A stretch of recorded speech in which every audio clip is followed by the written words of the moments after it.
আমাদের ডক্টর মাওলানা মিজানুর রহমান শুধু নেই, তার লক্ষ লক্ষ ভালোবাসার মানুষেরা টেকুয়া শুধু নয়, গোটা বাংলাদেশকে আজ আলো ছড়িয়ে দিয়েছে।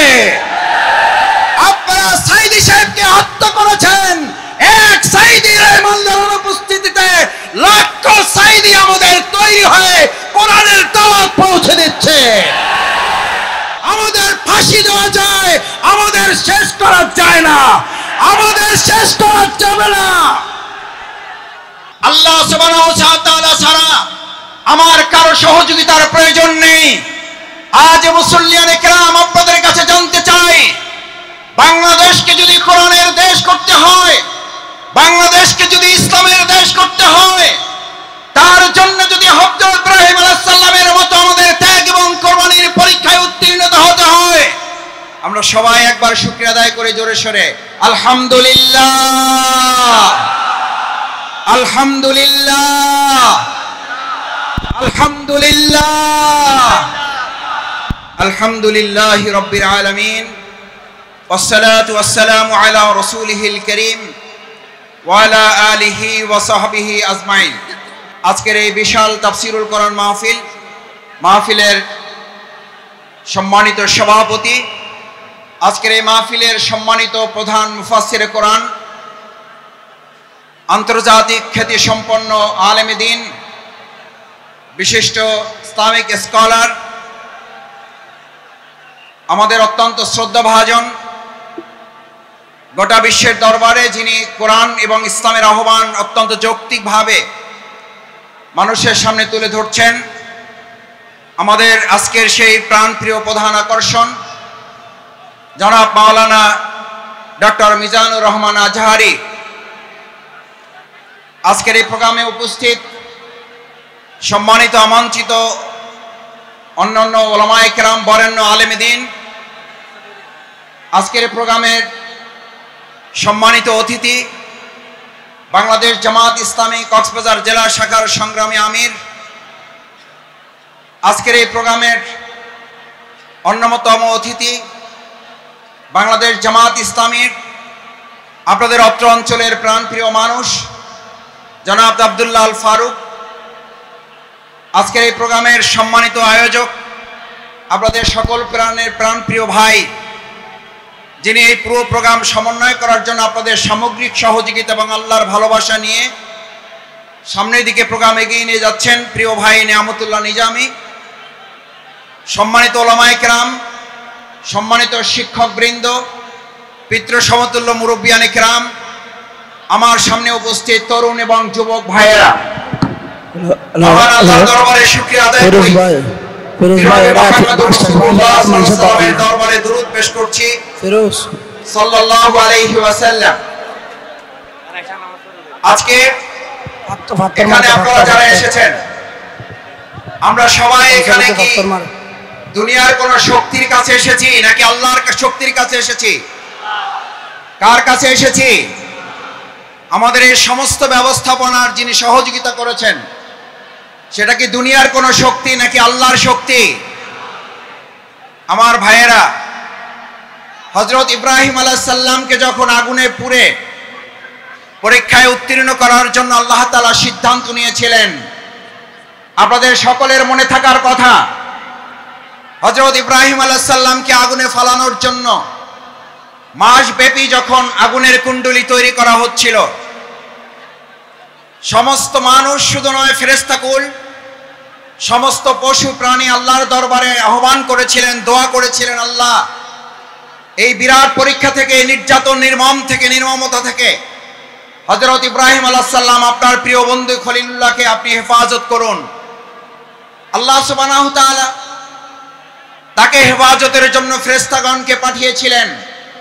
আপনাদের সকলের মনে থাকার কথা, হযরত জিবরাইল আমিন ইব্রাহিম আলাইহিস সালামের কাছে গিয়ে আবেদন করেছিলেন, ইব্রাহিম, আমি আল্লাহর পক্ষ থেকে আপনার কাছে এসেছি, যদি আপনার কোনো সহযোগিতার প্রয়োজন হয় তাহলে আপনাকে আমি সহযোগিতা করতে চাই। সম্মানিত মুসল্লিয়ানে কেরাম, আজ এই কথাটি আমাদের জন্য অত্যন্ত তাৎপর্যপূর্ণ। যদি কেউ মনে করেন পরিস্থিতি ভালো হয়েছে সেজন্য হয়তো আমরা এই কাজ করতে পারছি, কিন্তু আমরা এই কথাও পরিষ্কার বলি, আমাদের কাছে পরিস্থিতি ভালো হলেও আলহামদুলিল্লাহ, আমাদের কাছে পরিস্থিতি প্রতিকূল হলেও আলহামদুলিল্লাহ, আমরা শত প্রতিকূলতার মধ্যেও দুনিয়ার কোন সহযোগিতার কাছে মাথা নত না করে হযরত ইব্রাহিম আলাইহিস সালাম যেমন জিবরাইল আমিনকে বলেছিলেন, আমার যদি সহযোগিতার প্রয়োজন হয় তাহলে আমি একমাত্র সহযোগিতা গ্রহণ করব মহান আল্লাহ সুবহানাহু ওয়া তাআলা। আল্লাহ সুবহানাহু ওয়া তাআলা ছাড়া আমার কারো সহযোগিতার প্রয়োজন নেই। আজ মুসল্লিয়ানে কেরাম আপনাদের কাছে জানতে চাই, বাংলাদেশকে যদি কোরআনের দেশ করতে হয়, বাংলাদেশকে যদি ইসলামের দেশ করতে হয়, তার জন্য যদি হযরত ইব্রাহিম আলাইহিস সালামের মতো আমাদের ত্যাগ এবং কোরবানির পরীক্ষায় উত্তীর্ণ হতে হয়, আর তার জন্য যদি সেই অগ্নি পরীক্ষায় আমাদেরকে সহযোগিতার জন্য এক আল্লাহ ছাড়া দুনিয়ার আর কাউকে না পাওয়া যায়, তাহলে আজ এই জনসমুদ্রের কাছে জানতে চাই, আমরা এক আল্লাহ ছাড়া আর কারো সাহায্য কি আমাদের দরকার হবে? আমরা কার সাহায্য চাই? কার সাহায্য চাই? একবার সেই আল্লাহকে আমরা ডাক দিতে চাই। আমরা সবাই আল্লাহকে একবার ডাকতে চাই, আল্লাহ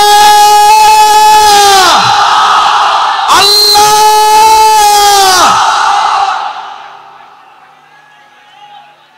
সম্মানিত ভাই এবং বন্ধুগণ, হযরত ইব্রাহিম আলাইহিস সালাম আল্লাহর সাহায্য চেয়েছিলেন।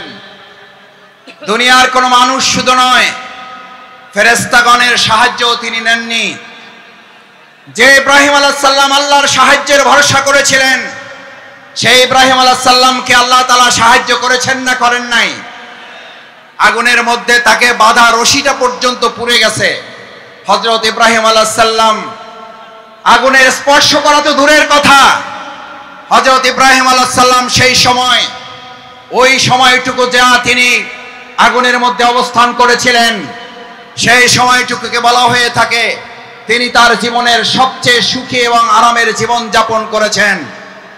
সুতরাং কোরআনের জন্য যারা কথা বলবে, ইসলামের জন্য যারা কথা বলবে, কোরআন বাস্তবায়নের জন্য যারা কাজ করবে, ইসলাম বাস্তবায়নের জন্য যারা কাজ করবে, আজ এখানে আমরা যারা উপস্থিত হয়েছি, আমরা যদি আজ এখান থেকে সিদ্ধান্ত নিতে পারি আমাদের জীবনের সর্বস্বটুকু বিলিয়ে দিয়ে হলেও যে কোরআনের ভালোবাসায় আজ আপনারা এখানে শামিল হয়েছেন, আপনারা কি কোনো ব্যক্তির আহ্বানে ভালোবাসা এসেছেন নাকি কোরআনের ভালোবাসা এসেছেন? কিসের ভালোবাসা এসেছেন? এই কোরআনকে আগামী দিনের সংসদে যদি পাঠাতে হয়, তার জন্য আমাদের 2024 সালের জুলাই আগস্টের তরুণ যুবকেরা যারা জীবন বাজি রেখে উই ওয়ান্ট জাস্টিসের স্লোগান রেখেছিল, সেই উই ওয়ান্ট জাস্টিসের স্লোগান বাস্তবায়ন কি মানুষের তৈরি করা মতবাদ বাস্তবায়ন করতে পারবে নাকি কোরআন পারবে? উই ওয়ান্ট জাস্টিসের জন্য তরুণ যুবকেরা, আমাদের মীর মুগ্ধ আবু সাঈদরা যদি জীবন দিতে পারে, আজ তরুণ যুবক এবং আমাদের জনতাকে জিজ্ঞেস করতে চাই, আগামী দিনে কোরআনের সংসদ কায়েমের জন্য, ইসলামের সংসদ কায়েমের জন্য আরেকবার যদি জীবন দিতে হয় আমাদের, সেই জীবন দিতে আমরা কি রাজি থাকব? আমরা কি রাজি থাকব?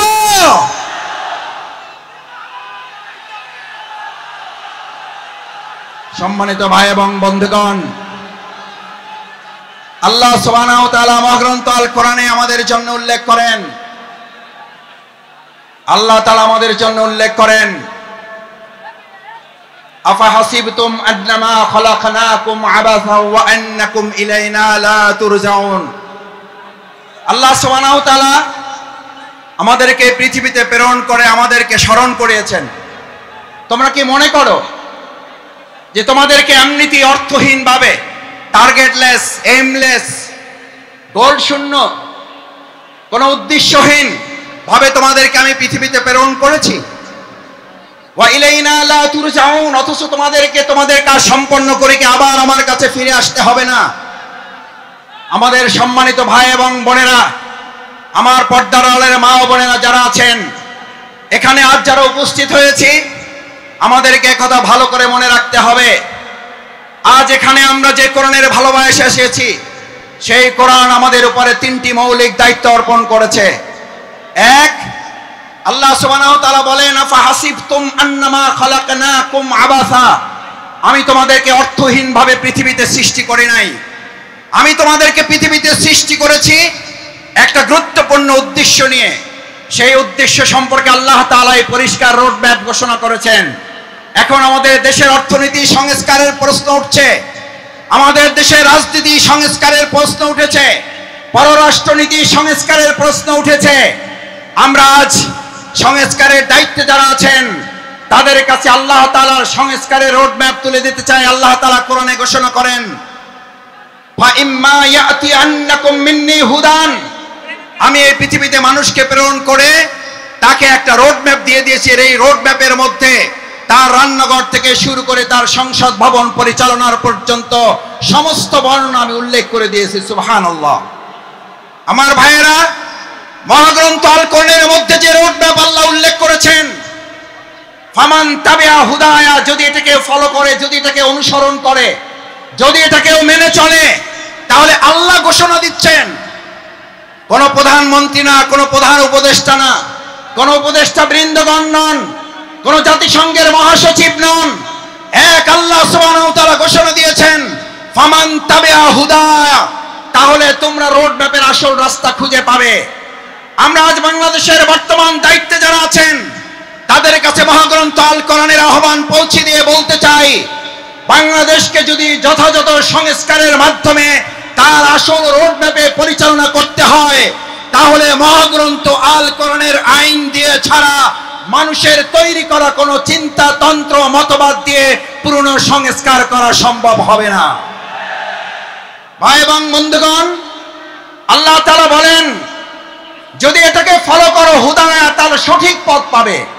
আচ্ছা, আপনাদের কাছে জিজ্ঞেস করি, যদি কোরআন অনুসরণ করার মধ্যে দিয়ে সঠিক পথ পাওয়ার কথা বলা হয়, তাহলে আমাদের কাছে কি এই প্রশ্ন ওঠা স্বাভাবিক নয় যে কোরআন বাদ দিয়ে যে কোনো পথ অবলম্বন করলে ওটা সঠিক নয়, ওটা গোমরাহের পথ? কোরআন যদি আল্লাহর পথ হয়, তাহলে কোরআনের বাইরে যা মত আছে, পথ আছে, সমস্ত মত এবং পথ ইবলিসের পথ। ঈমানদাররা কখনো কোরআনের পথ, আল্লাহর পথ বাদ দিয়ে ইবলিসের পথে হাঁটতে পারে না।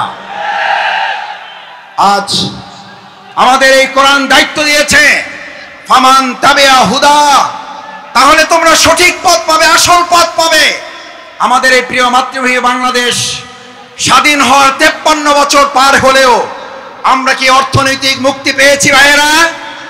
আমরা কি সাংস্কৃতিক মুক্তি পেয়েছি? আমরা কি রাজনৈতিক মুক্তি পেয়েছি? এই সকল মুক্তি আমাদের যদি পেতে হয়, তাহলে আমাদের মানুষের তৈরি করা মতবাদের দিকে নাকি কোরআনের দিকে ফিরতে হবে? আমাদের গ্রামে, আপনাদের গ্রামে আমরা সবাই একটা কথা বলি, সোজাতে হবেন, মরার আগে হবেন না। কখন হবেন?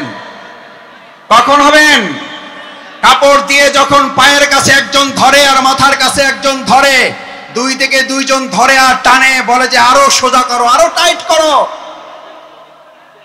ভাইয়েরা, মরার পরে যদি আমাদের সোজা হতে হয়, চোখে যদি দেখতে পাই যে আমরা সোজা হচ্ছি এবং আমার সন্তানরা আমাকে টাইট করে বেঁধে সোজা করছে, আজ আমার সমস্ত পেকুয়াবাসী, বাংলাদেশের প্রান্ত থেকে যারা এখানে এসেছেন, আমরা আহ্বান জানাই, আসুন, মরার পরে যদি সোজা আমাদের হতে হয়, তাহলে জীবিত থাকতেই আমরা সোজা হয়ে আমাদের বাংলাদেশকেও সোজা পথে পরিচালনার জন্য আর কোন মত এবং পথ নয়, কোরআনের পথেই বাংলাদেশকে আমরা সোজা করে পরিচালনা করব ইনশাআল্লাহ। দ্বিতীয় যে দায়িত্ব আল্লাহ তাআলা আমাদেরকে দিয়েছেন, ফামান তাবিআ হুদায়া ফালা খাউফুন, কোন ভয় নেই তোমাদের। আমার ভাইয়েরা, আমাদেরকে ভয় দেখিয়েছিলেন, আমাদেরকে ভয় দেখিয়ে আমাদের আজকের প্রধান মুফাসসির মাওলানা ডক্টর মিজানুর রহমান আজারীকে দেশ ছাড়তে বাধ্য করেছিলেন। আজ এসে দেখে যান, আপনি নেই, আমাদের ডক্টর মাওলানা মিজানুর রহমান শুধু নেই, তার লক্ষ লক্ষ ভালোবাসার মানুষেরা পেকুয়া শুধু নয়, গোটা বাংলাদেশকে আজ আলো ছড়িয়ে দিয়েছে। আপনারা সাইদি সাহেবকে হত্যা করেছেন, এক সাইদি রহমানের অনুপস্থিতিতে লক্ষ সাইদি আমাদের তৈরি হয়ে কোরআনের দাওয়াত পৌঁছে দিচ্ছে।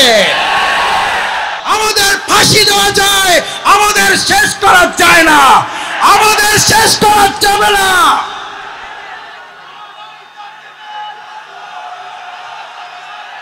সম্মানিত ভাই এবং বন্ধুগণ,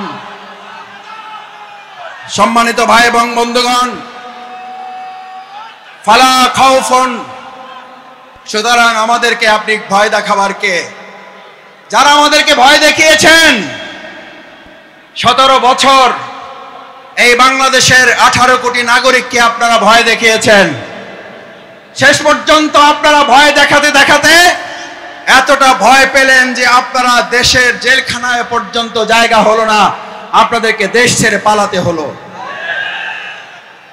আল্লাহ তাআলা নিশ্চিত করেছেন ফালা খাউফুন, তোমাদের ভয় পাওয়ার কোনো দরকার নেই, কারণ যারা আল্লাহকে ভয় করে তাদের দুনিয়ার আর কাউকে ভয় করতে হয় না, বরং গোটা দুনিয়া তাদেরকে ভয় করে। ফালা খাউফুন আলাইহিম ওয়ালা হুম ইয়াহজানুন। আল্লাহ সুবহানাহু ওয়া তাআলা শুধু ভয়ের ব্যাপারে আপনাকে নিশ্চিত করে নাই, আল্লাহ তাআলা বলেন আমার এই ভয়ে যদি তোমরা উত্তীর্ণ হতে পারো, এক আল্লাহকেই যদি ভয় করতে পারো, কোনো গুলি বন্দুককে যদি তোমরা ভয় না করো, তাহলে আমি আল্লাহ তোমাদেরকে এবার দ্বিতীয় নিশ্চয়তা দিচ্ছি, ওয়ালা হুম ইয়াহজানুন, তোমাদের আর কোন রকম দুশ্চিন্তা উদ্বেগ উৎকণ্ঠায় ভুগতে হবে না। আলহামদুলিল্লাহ, বিগত 15 বছর আপনারা ত্যাগ এবং কোরবানি, নির্যাতন নিপীড়নের মুখে থেকেছেন। এই পেকুয়াবাসী, এই চট্টগ্রামের বন্দরের নগরীর মানুষেরা জীবন বাজি রেখেছেন, কিন্তু কোনো গুলি বন্দুক ফাঁসির কাছে আমাদের ভাইয়েরা মাথা নত করে নাই বলে আজ আল্লাহ তাআলা উদ্বেগ উৎকণ্ঠা এবং স্বস্তির মধ্যে আমাদের এই সুন্দর একটা প্রোগ্রামের আয়োজন করার তৌফিক দিয়েছেন। এটা কার পুরস্কার? কার পুরস্কার? আমাদের পূর্ণ পুরস্কার এখনো আমাদের হাতে আসে নাই। আমাদের আসল পুরস্কার আল্লাহ ঘোষণা করেছেন, বিসমিল্লাহির রহমানির রহিম, ইযা জাআ নাসরুল্লাহি ওয়াল ফাত। যখন আল্লাহর সাহায্য এবং বিজয় আসে, কার সাহায্য? কার?